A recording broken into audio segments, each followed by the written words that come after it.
telling you all the wrong thing because apparently I didn't get the memo. And it came out in 2022 and it was written by the director of HUD and it was to all the public housing authorities. And the gist of the memo was, listen, we've got a lot of people that have criminal backgrounds and there's a recidivism problem. When a criminal gets out of jail, it's very hard for them to get housing because they have a criminal record. And so we just need to loosen up the grasp on who is allowed to get a Section 8 voucher or not. They're calling that a form of discrimination that Section 8 is doing against criminals. So Section 8 has greatly reduced their requirements for criminals, all except for 2 kinds of criminals, just 2. And they're very specific. So I'm gonna give you a little challenge. Comment below, which 2 kinds of criminals do you think Section 8 will never ever allow to get a Section 8 voucher? So in this video, I'm going to tell you a story of why I actually agree with this whole criminal rule to an extent. I'm going to tell you about the second chance rule, and then I'm going to tell you what those 2 criminals actually are. I'm Monique Burns. My husband and I started buying investment properties in Detroit in 2008, placed our first Section 8 tenant then. In 2015, we started a property management company. We did that for 5 years. We scaled it up so that we could sell it. We sold it in 2020, and since then we have been busily flipping houses. And for more information about what we do, check the info section below. I'm starting to offer consulting to people that are interested in renting to people with Section 8 or that are interested in having rentals in Detroit. I can give you all kinds of help with that. My consulting package is still really new, so at the time you're watching this, it could be up on my website or not, but just email me if you have any questions, if I could guide you with anything, especially in the city of Detroit or that has to do specifically with being a landlord for Section 8 tenants.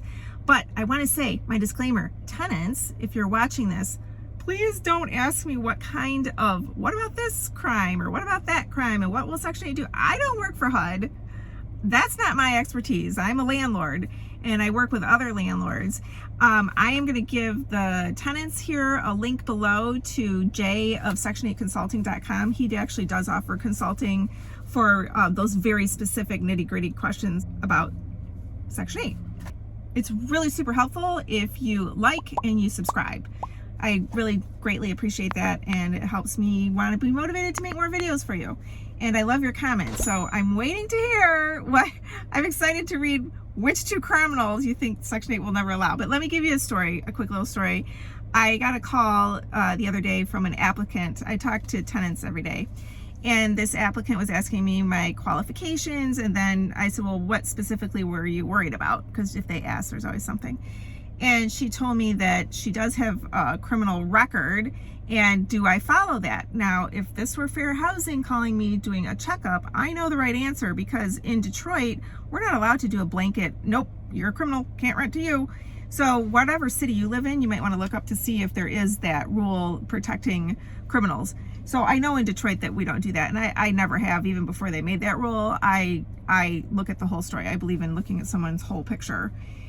So her story was that she was 18 years old and she was with a boyfriend and she knew he was stealing something or another.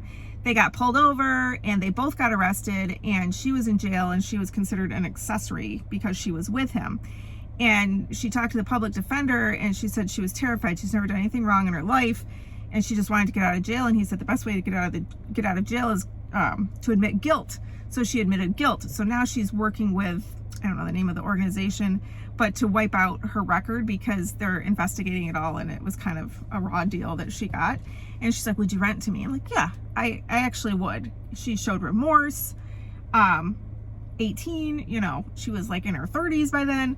So yeah, that's the kind of thing where I like it that we can look at that. And that is what this memo said to the public housing authorities is when you get people with criminal records, you really need to look at the whole thing. And even if the public housing authority, each public housing authority has their own policies. I did some digging today trying to find if they're publicized, and I couldn't find any of my local ones that have it publicized. But but I believe that that's a public document that you can always get. Each public housing authority has their own policies of which kind of criminals they will or will not accept. And they've got some leeway to just look at a whole picture. But if they do decide to deny somebody based on what they see, the applicant is able to say, no, I want you to look again. Here's why. Like in this case, this woman was 18. She just believed this public defender that she should claim guilt when she didn't feel that she really was guilty, you know.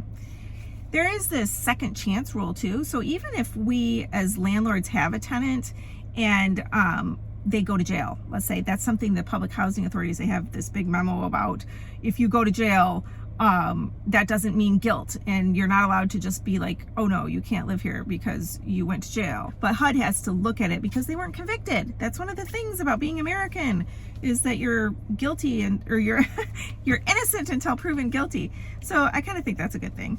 We're to that part of the two things that the kinds of criminals are like, oh, we don't care what your story is if you're one of these two things. So one of them is they will not ever let somebody that is on the lifetime sex offender list. So this is a tough one. I've got like a lot of feelings about that. I had to look that up. Well, which kind of sex offender does Section 8 allow? I kind of want to know. And I didn't get a total breakdown, but I did find this, and this is all in my blog. I highly recommend you go to my blog and you can find links to this information that I'm giving you in the memo.